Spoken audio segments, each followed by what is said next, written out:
Assalamualaikum warahmatullahi wabarakatuh. Perkenalkan, saya Nahiyatun Nafsiyah dari Universitas Lampung, jurusan Ekonomi Pembangunan.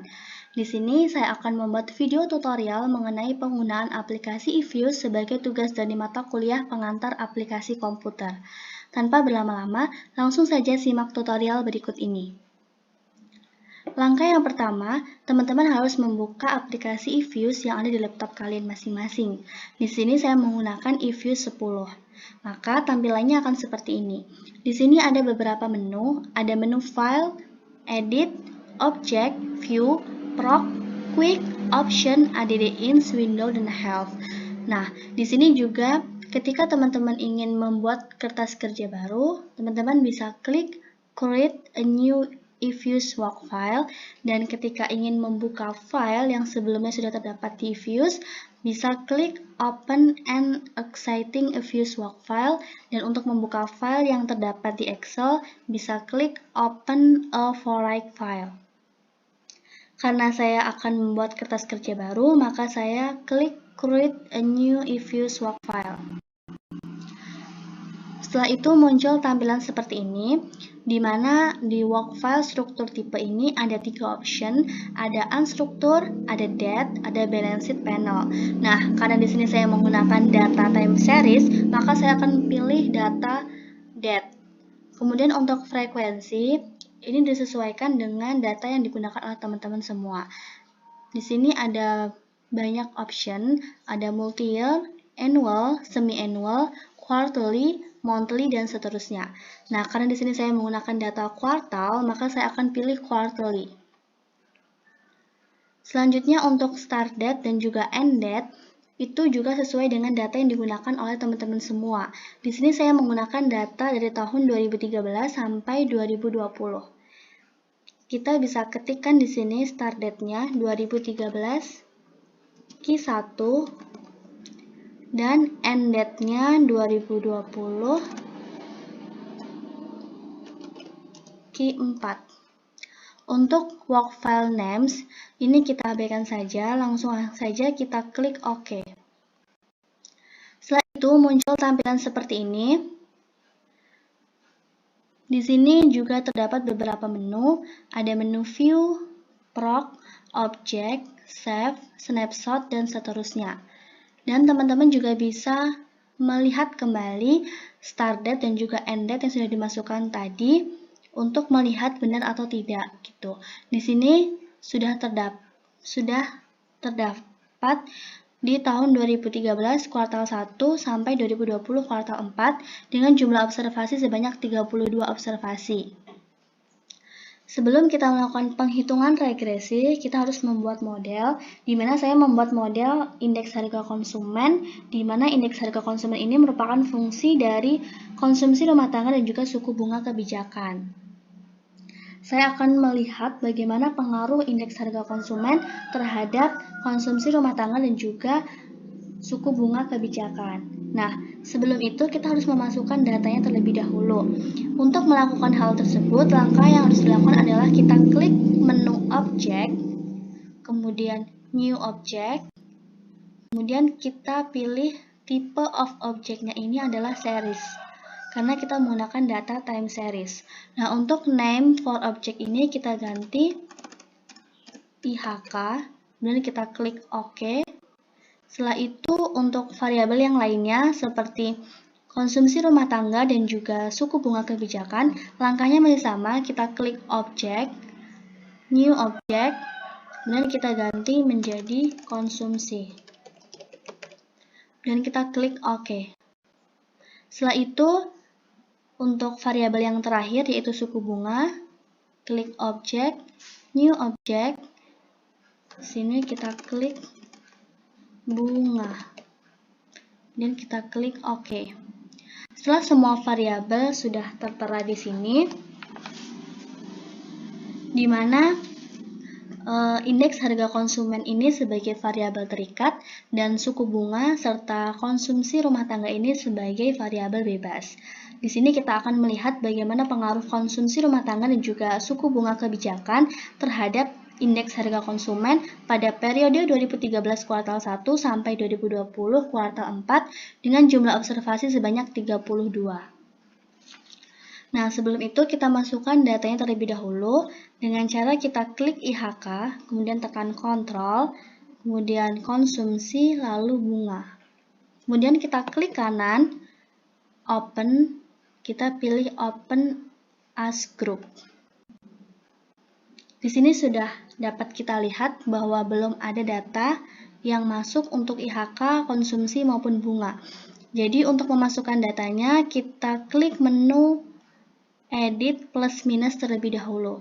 Kenapa begitu? Karena jika tidak kita klik menu edit plus minus, kita tidak dapat memasukkan datanya. Kemudian kita klik dan kita masukkan data IHK tahun 2013 sampai 2020. Di sini kita masukkan 164,24 15131 140 37 131 42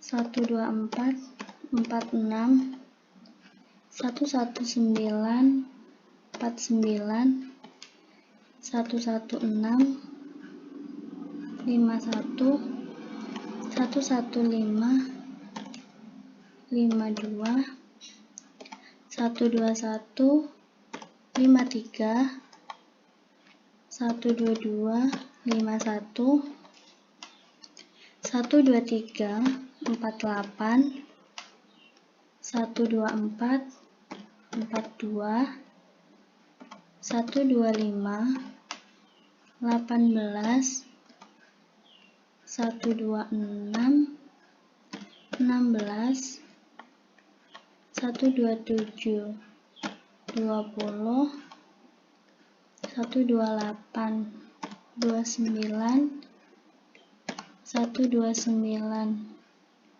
63 130 75 131 89 133 98 134 96 135 87 136 73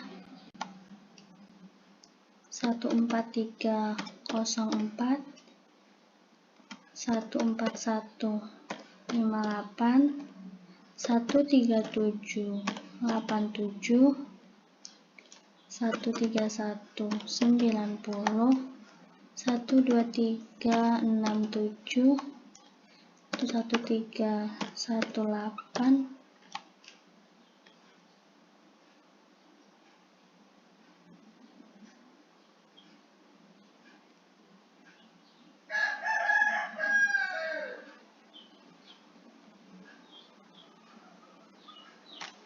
di sini 85 43 kemudian 100 43 123 18 123 67 131 9 137 87 141 58 143 04 1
Kemudian kita masukkan data konsumsi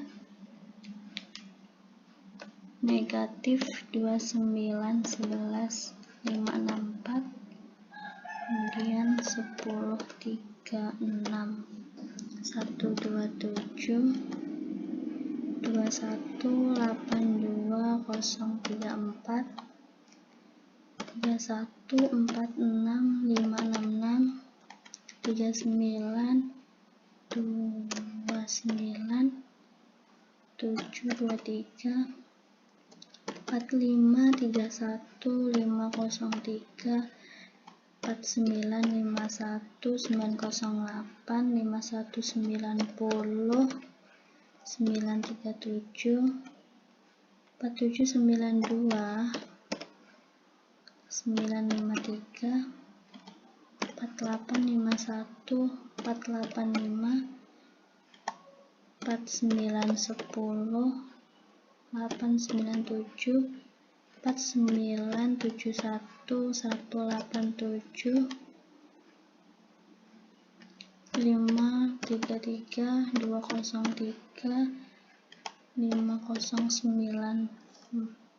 71, 187, 533,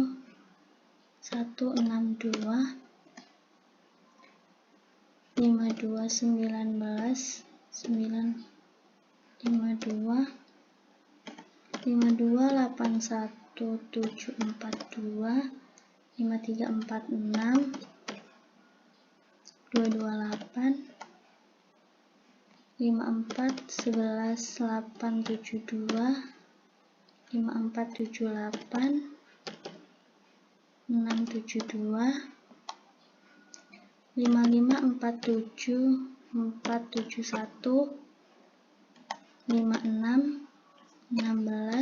248, 5685, 844, 5756, 260, 5898, 471, 59, 42 136,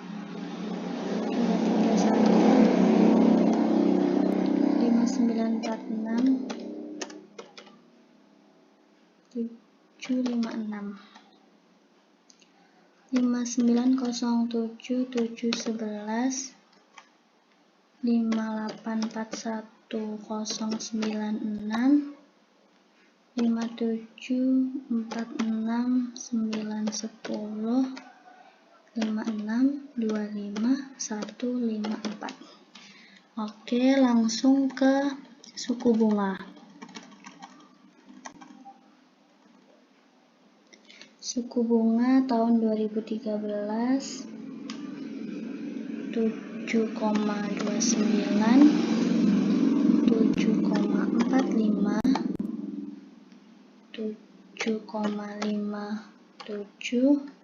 7,57, 7,67, 7,73, 7,76,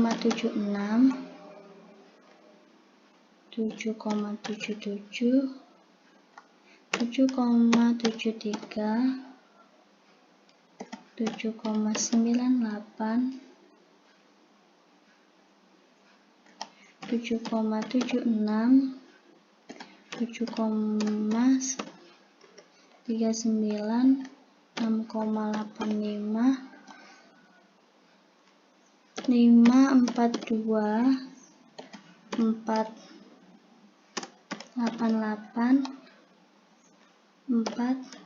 447, 421,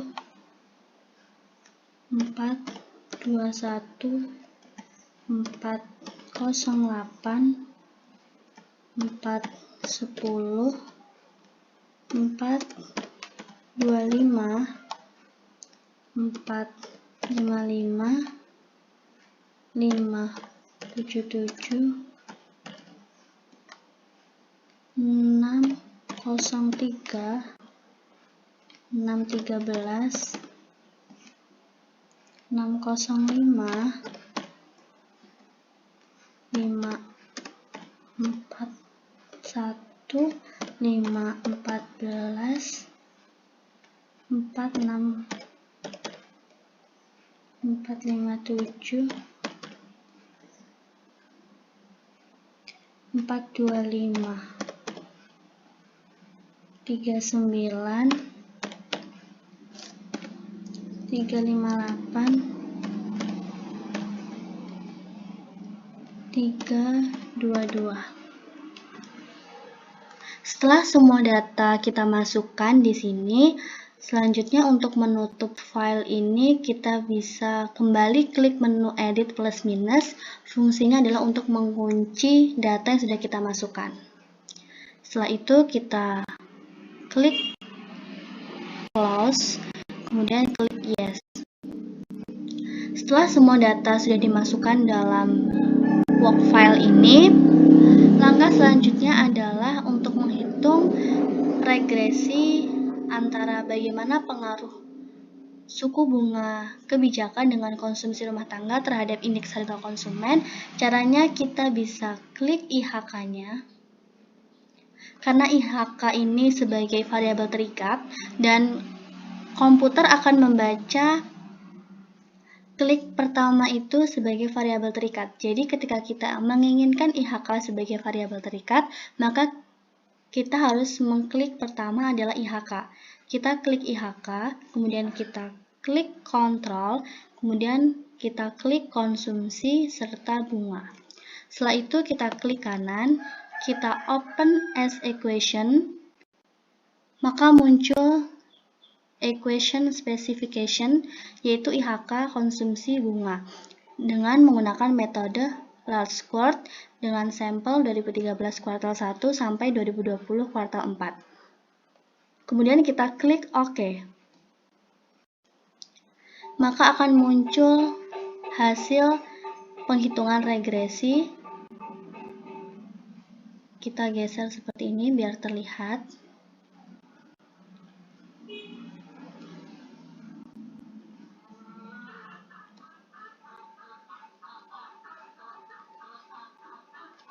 Nah, ini merupakan hasil penghitungan regresi dengan dependent variabelnya adalah IHK, benar, variabel terikatnya adalah IHK, dengan menggunakan metode large squared dengan sampel 2013 kuartal 1 sampai 2020 kuartal 4, dan dengan jumlah observasi sebanyak 32, variabelnya ada konsumsi dan bunga dengan koefisien untuk konsumsi negatif 4,13 dan bunga 0,10. Di sini ada T statistik, ada probabilitas, ada informasi lain seperti R-squared, adjusted R-squared, dan seterusnya. Nah, untuk melihat apakah pengaruh suku bunga dan juga konsumsi rumah tangga ini sangat signifikan terhadap IHK atau tidak, kita dapat melihatnya dengan cara melihat dari probabilitas konsumsi serta bunganya di sini. Dengan asumsi kita menggunakan tingkat kepercayaan 95% atau alfa 5%, kita dapat melihat bagaimana pengaruh antara variabel konsumsi dengan suku bunga kebijakan terhadap indeks harga konsumen ini. Jika probabilitasnya bernilai lebih kecil daripada nilai alfa, yaitu 0,05, maka dapat dikatakan bahwa variabel tersebut berpengaruh signifikan terhadap indeks harga konsumen. Nah, di sini nilai probabilitas konsumsi sebesar 0,0072, yang artinya ini bernilai lebih kecil daripada alfa yang bernilai 0,05. Artinya, variabel konsumsi berpengaruh signifikan terhadap indeks harga konsumen. Sementara untuk variabel bunga dengan nilai probabilitas sebesar 0,9507 menunjukkan bahwa nilai probabilitas bunga ini bernilai lebih besar daripada nilai alfa sebesar 0,05. Artinya, variabel bunga tidak berpengaruh signifikan terhadap indeks harga konsumen.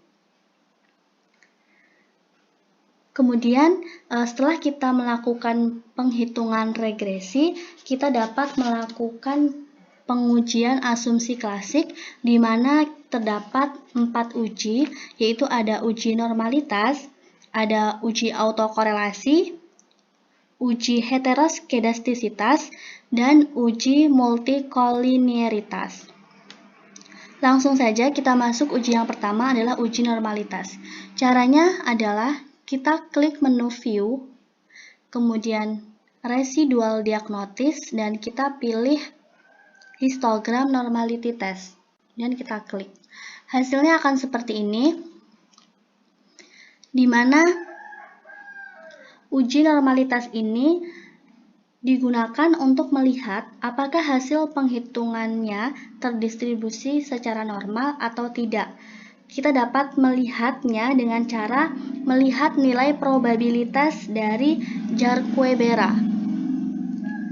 di mana jika nilai probabilitas Jarque-Bera lebih besar daripada alfa, maka terdistribusi secara normal. Di sini kita bisa lihat bahwa nilai Jarque-Beranya sebesar 12,12063, yang artinya dengan menggunakan asumsi alfa sebesar 0,05, artinya nilai Jarque-Beranya itu lebih besar dari nilai alfa, sehingga dapat disimpulkan bahwa penghitungan yang kita lakukan adalah datanya terdistribusi secara normal.